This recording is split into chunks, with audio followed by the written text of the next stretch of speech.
कक्षा 9वीं के छात्रों का स्वागत है। तो छात्रों, आज की इस वीडियो में हम आपको एमपी बोर्ड कक्षा 9वीं जो आपका विषय विज्ञान है उसके 15 सितंबर यानी कि आज होने वाले त्रैमासिक परीक्षा सत्र 2023-24 के लिए कंप्लीट रियल क्वेश्चन पेपर बताने वाले हैं कंप्लीट सॉल्यूशन के साथ। तो छात्रों करते हैं वीडियो को स्टार्ट।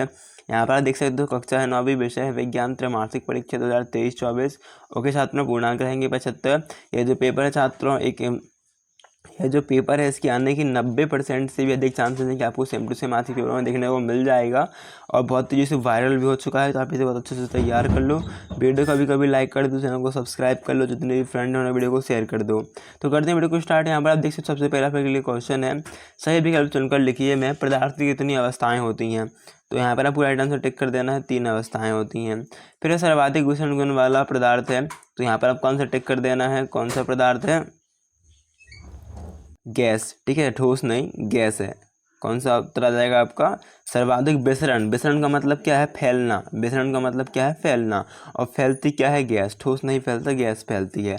फिर मोमबत्ती का जलना, तो मोमबत्ती जलना कौन सा परिवर्तन है, तो यह केवल भौतिक, केवल रासायनिक, अकार्यकीय परिवर्तन या उपरोक्त में से कोई नहीं। तो यह दोनों परिवर्तन होते हैं, भौतिक भी और रासायनिक भी। तो उपरोक्त में से कोई नहीं आपका उत्तर हो जाएगा।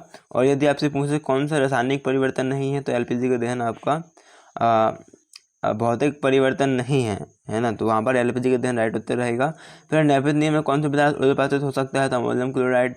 पदार्थ की किस अवस्था में कणों के मध्य न्यूनतम स्थान होता है, तो बस ठोस हो जाएगा।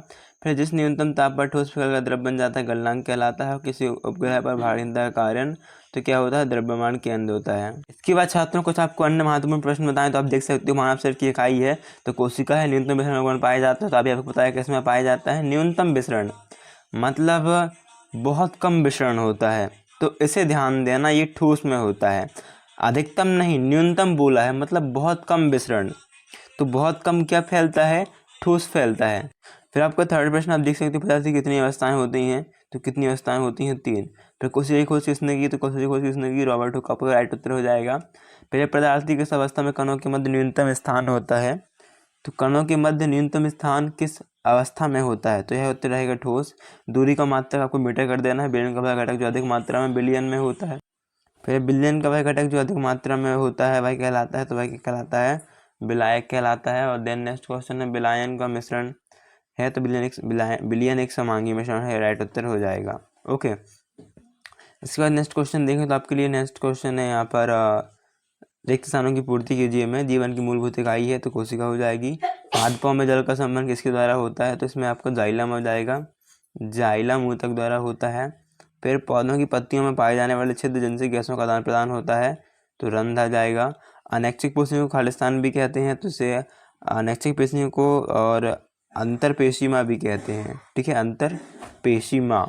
फिर है प्रति इकाई समय में वर्ग में होने वाला परिवर्तन कहलाता है, तो प्रति इकाई समय वर्ग में होने वाला परिवर्तन क्या कहलाता है, आपका त्वरण कहलाता है। क्या कहलाता है, त्वरण। फिर तंत्रिका ऊतक की क्रियात्मक इकाई, तो यहाँ पर आ जाएगा नेफ्रॉन।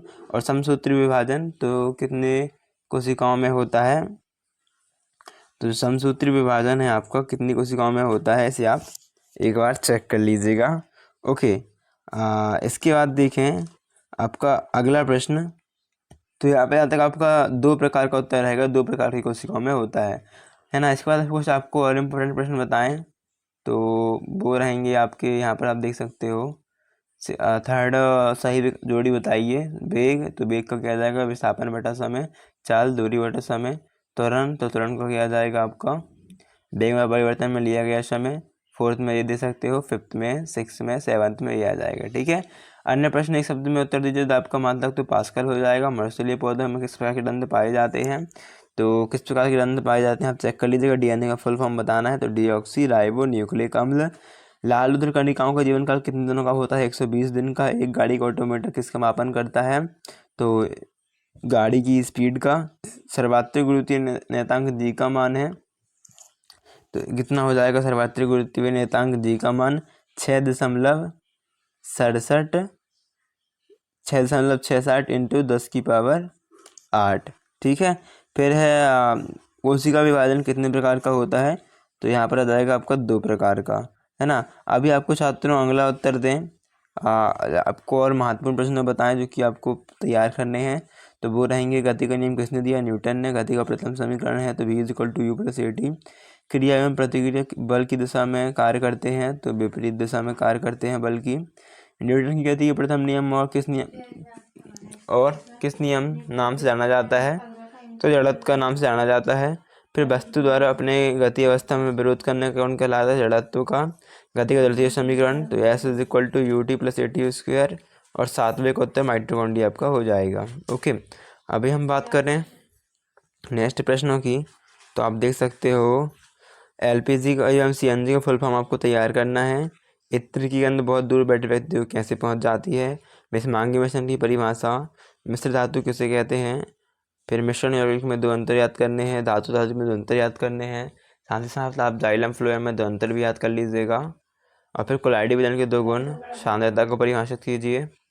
जाइलम व फ्लोएम में अंतर याद करना है। इसके बाद आपको श्वेत रुधिर कंडिकाओं को सिपाही क्यों कहा जाता है, एक समान गति कैसे कहते हैं, औसत चाल कैसे कहते हैं। फिर सरल ऊतक व जटिल ऊतक में दो अंतर दो, रक्त के दो कार्य बताने हैं। जाल एवं वेग में अंतर, एक समान गति कैसे कहते हैं। दूरी विस्थापन में दो अंतर आपको तैयार कर लेने हैं। फिर रक्त के दो कार्य, बर्फ का टुकड़ा जल पर क्यों तैरता है। फिर जंतु कोशिका और पादप कोशिका का नामांकित चित्र बनाना आपको सीख लेना है। माइटोकॉन्ड्रिया को बिजली घर क्यों कहते हैं, इसे तैयार करना है। फिर आप ये प्रश्न देख सकते हो, इन्हें अच्छे से तैयार कर लीजिएगा, है ना। और ये 22वां प्रश्न देख सकते हो कि दूरी व विस्थापन में चार अंतर लिखिए।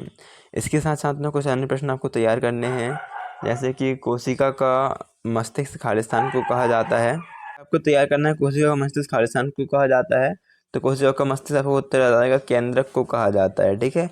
फिर एक कोशिकीय जीव का उदाहरण है, तो एक कोशिकीय जीव का उदाहरण किया जाएगा आपका अमीबा है।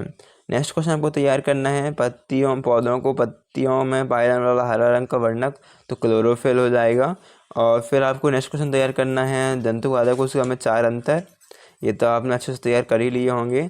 साथ ही साथ आपको तैयार करना है कोई क्रिकेट खिलाड़ी गेंद को कैच करते समय अपने हाथों को पीछे की ओर क्यों खींच लेता है, कारण स्पष्ट कीजिए। पेशी किसे कहते हैं, कितने प्रकार की होती है। फिर है धातु धातु में चार अंतर तैयार कर लीजिएगा, है ना। और इसके साथ साथ आप यह प्रश्न भी तैयार कर लीजिएगा। उत्तर की बात करें तो आप यहाँ पर उत्तर देख सकते हो कि पेशियाँ तीन प्रकार की होती हैं, ऐच्छिक मांसपेशियाँ, अनैच्छिक मांसपेशियाँ, हृदय मांसपेशियाँ। और साथ ही हाथों को पीछे की ओर ले जाने से क्रिकेटर आवेग के बल को कम करने के लिए कैच का समय बढ़ाता है, इसलिए विकल्प 4 सही है। उसके हाथ पर लगने वाला बल बहुत कम हो जाता है और उसे चोट नहीं लगती है, तो इसे आप अच्छे से तैयार कर लीजिएगा। तो अभी मिलते हैं अगली वीडियो में, जब तक के लिए थैंक्स फॉर वॉचिंग, धन्यवाद।